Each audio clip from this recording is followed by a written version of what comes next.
Maintenant, on est prêt à faire le devoir 4. Avant de faire ce devoir, lire la description du devoir 4 pour comprendre les travaux à remettre, le format du document et les notes importantes que vous devez lire ici. Dans le devoir 4, vous allez faire deux choses. Premièrement, vous allez faire la vérification passe-échec du treillis 3.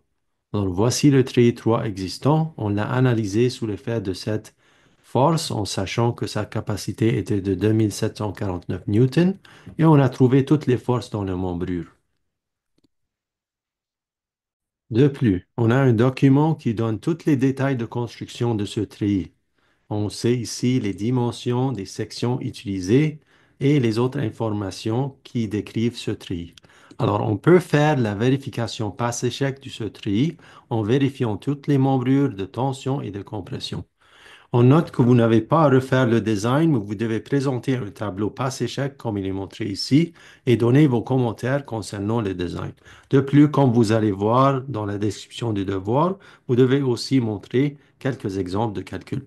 Ça, c'est la première chose que vous allez faire.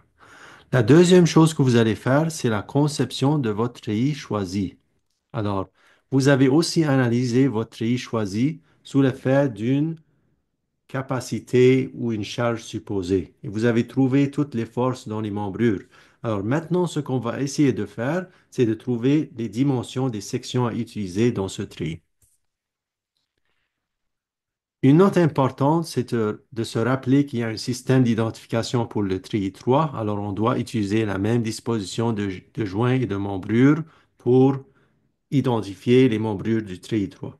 Pour votre tri, il faut aussi identifier les membrures avec des lettres, les joints avec des lettres et avoir un schéma comme ça qui explique le système de notation. Ça, c'est un rappel. Alors, on va commencer avec la vérification du tri 3 et ensuite on va parler de la conception de votre tri. Voici les étapes de vérification du tri 3. La première étape, c'est de déterminer la force axiale agissante sur chaque membrure et deuxièmement, de déterminer si la membrure est en tension ou compression. On a déjà fait ces premières deux étapes avec SAP 2000. Ensuite, on va utiliser les principes de vérification pour vérifier les membrures en tension et les membrures en compression. On va commencer avec les membrures de tension. On se souvient, pour les membrures de tension, il y a une seule critère de vérification qui est relié à la résistance du matériau. Et on va utiliser cette formule qui est montrée ici.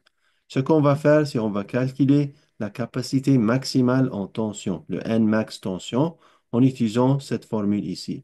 On va prendre la contrainte limite en tension de 23,5 MPa et multiplier par l'aire de section de la membrure concernée pour trouver le Nmax en tension. Pour les membrures qui sont en compression, on se souvient qu'il y a deux critères de vérification parce qu'il y a deux défaillances possibles. Premièrement, on va calculer le Nmax en compression. Ici, on va prendre la contrainte limite en compression de 14,7 MPa, ici, et on va multiplier par l'aire de section de la membrure concernée pour trouver le Nmax en compression. On note que le Nmax sera différent pour les membrures en tension et compression parce que le bois de balsa a une contrainte de tension et de compression différente, comme on a vu ici.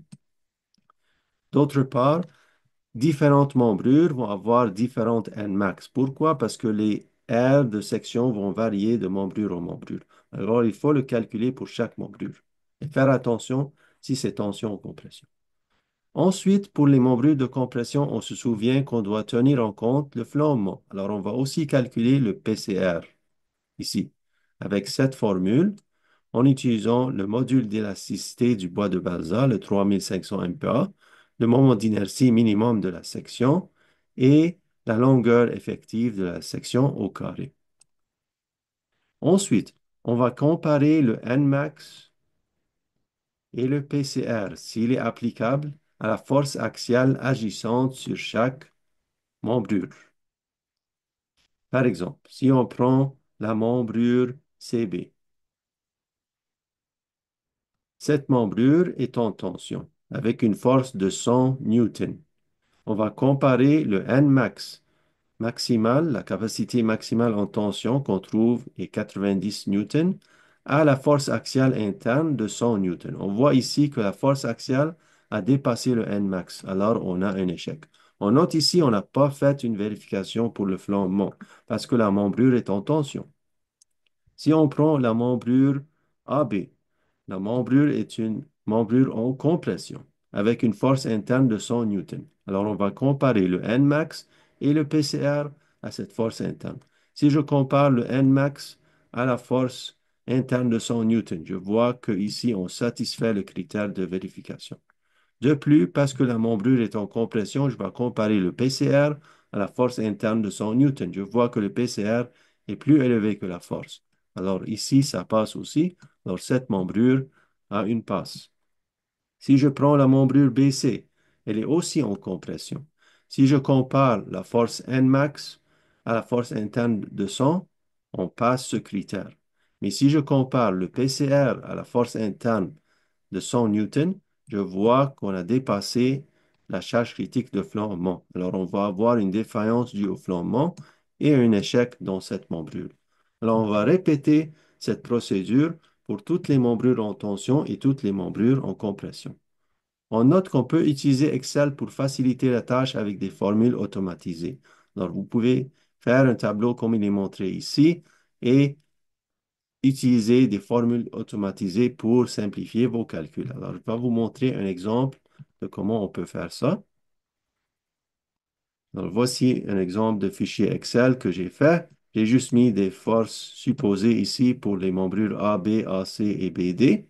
Alors, si on commence avec la membrure AC, elle est de 350 newtons en tension. Et les dimensions de cette membrure sont de 3,2 par 25,4 mm, avec une longueur ici de 125 mm. Alors, je vais calculer le Nmax en tension. Alors, je vais prendre l'aire de section, je vais multiplier les dimensions par la contrainte limite en tension de 23,5. J'obtiens 1910 newtons. Alors, je compare le 350, la force interne, au Nmax, la capacité maximale en tension. Je vois que je n'ai pas dépassé la capacité maximale, alors j'ai une passe. Si je prends la membrure BD a une force interne de 350 en compression. Parce que c'est en compression, j'aurai à vérifier les deux critères de vérification, la résistance et le flambement. Je vais commencer avec la résistance. Pour la résistance, je vais calculer le Nmax en compression. Alors ici, je prends les dimensions de la section, le 9,5 par le 9,5, par la contrainte limite de compression de 14,7 MPa. Je trouve une force de 1326,7. Je vois que la force interne ne dépasse pas cette capacité maximale en compression, alors je suis OK pour cette première vérification. Ensuite, je vais calculer le PCR. Alors ça, c'est avec la formule Euler. Pour le PCR, j'ai besoin de la longueur et j'ai besoin du moment d'inertie minimum. Alors, je vais prendre le minimum entre BH cube sur 12 et HB cube sur 12. Ici, c'est une section carrée, alors les deux sont les mêmes. Je trouve une valeur ici de 678 mm au 4. Et ensuite, pour le PCA, j'utilise la formule Euler. Je fais attention avec les unités. Alors, pi au carré, le module, je le mets en MPa, alors 3500 MPa. Le I min, je l'ai calculé ici, 678 mm 4. Et j'ai la longueur effective qu'on a dit, c'est juste la longueur de la membrure parce qu'on a des connexions pin-pin. Alors le 125 mm ici au carré. Donc si je fais ça, je trouve un PCR de 1500 newtons. Je vais comparer la force interne de 350 au PCH, je vois que je n'ai pas dépassé la charge critique de flambement, alors je passe ce critère aussi. Parce que j'ai passé les deux critères, cette membrure passe. Si je prends la membrure AB, je vais comparer le Nmax à la force, je vois je suis OK. Mais si je compare le PCR à la force interne, je vois que j'ai dépassé le PCR. Alors je vais avoir un flambement pour cette membrure. Alors cette membrure a un échec. Alors c'est comment on peut faire la vérification des membrures. On note ici, afin que le design du treillis soit acceptable, toutes les membrures doivent passer la vérification, mais comme on a mentionné, ce que vous allez faire, c'est vous n'avez pas à refaire le design, mais vous devez présenter un tableau passe-échec et donner vos commentaires concernant le design. De plus, vous devez montrer des exemples de calcul pour les membrures de tension et de compression.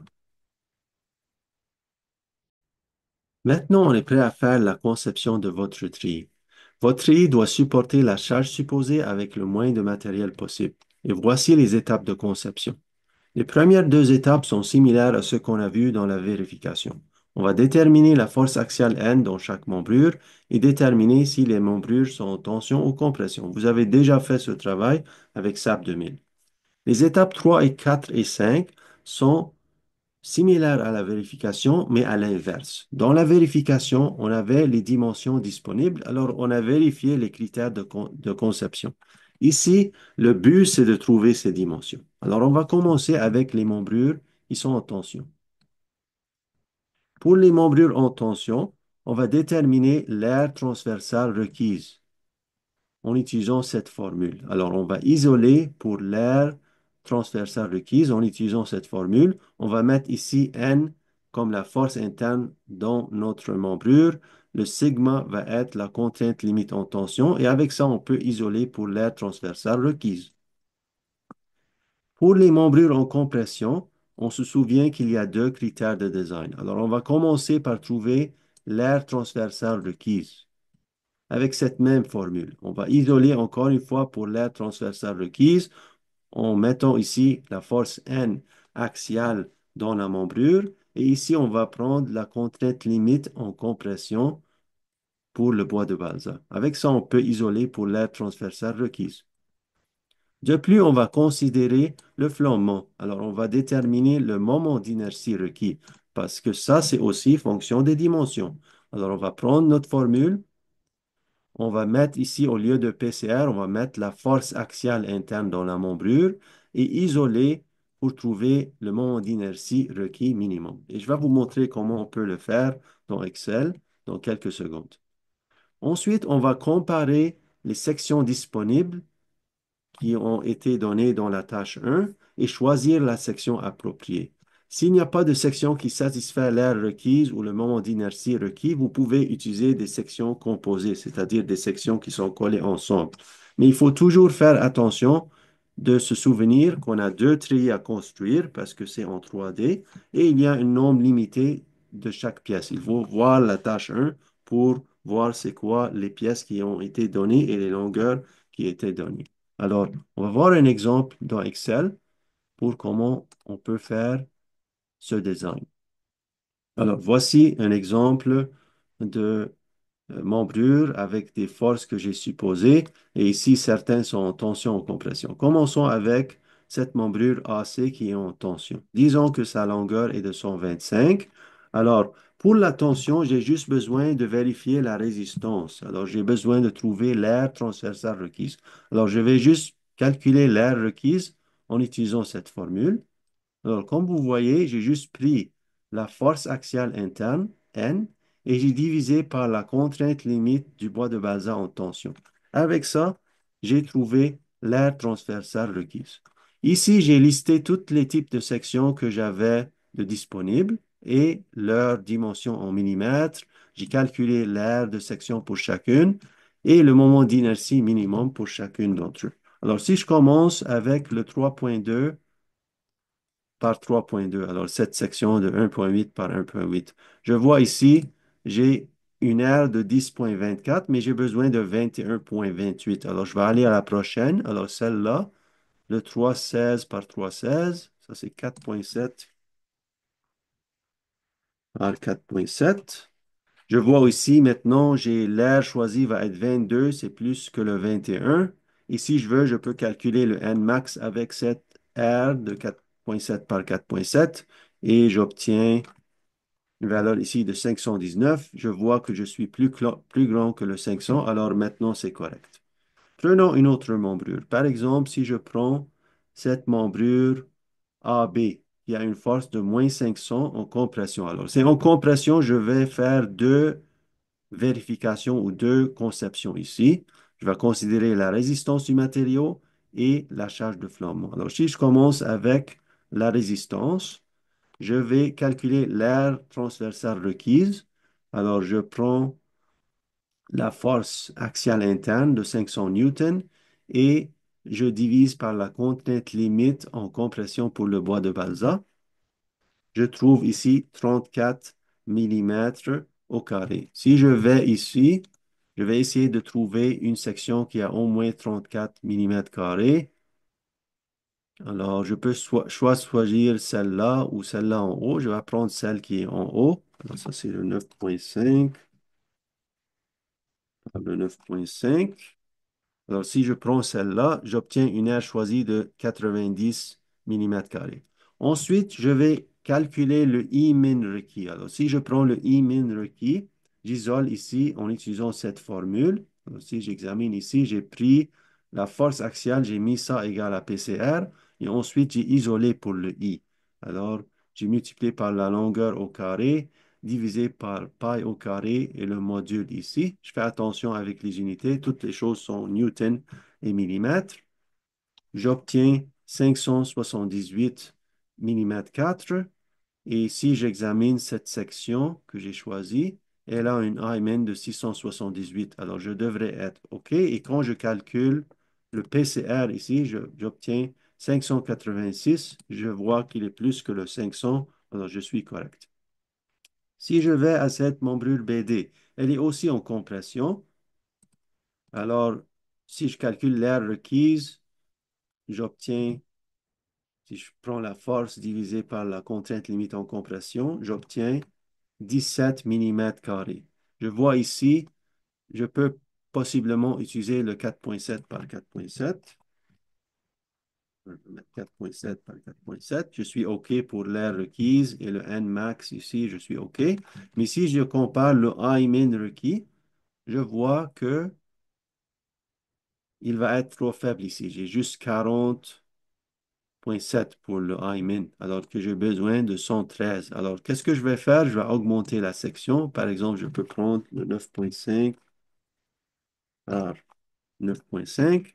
Et maintenant, mon I-min va être plus grand que le I-min requis, alors je peux utiliser cette section. Alors, vous avez vu, j'ai vérifié l'aire transversale requise et le moment d'inertie requis pour les membrures en compression. Et pour les membrures en tension, j'ai juste considéré l'aire transversale requise. Juste quelques notes concernant la charge supposée. On se souvient dans le devoir 3, on a supposé une certaine charge pour l'analyse SAP 2000 de notre tri. On a dit de choisir quelque chose entre 1000 et 3000 newtons. Il est possible que lorsque vous faites votre design, que vous trouvez que la capacité est trop élevée. Alors, vous pouvez toujours réviser cette charge supposée si vous trouvez que le design ne marche pas. Pour vous donner une idée, par exemple, le treillis 3 que vous voyez ici, c'était parmi les treillis les plus forts qu'on a testés en laboratoire. Il a une capacité de 2749 newtons. Le treillis 2 que vous voyez ici, il avait une capacité de 1370 newtons. Ça, c'est plus dans la moyenne. Alors, vous pouvez toujours réviser cette charge si vous trouvez que le design ne marche pas.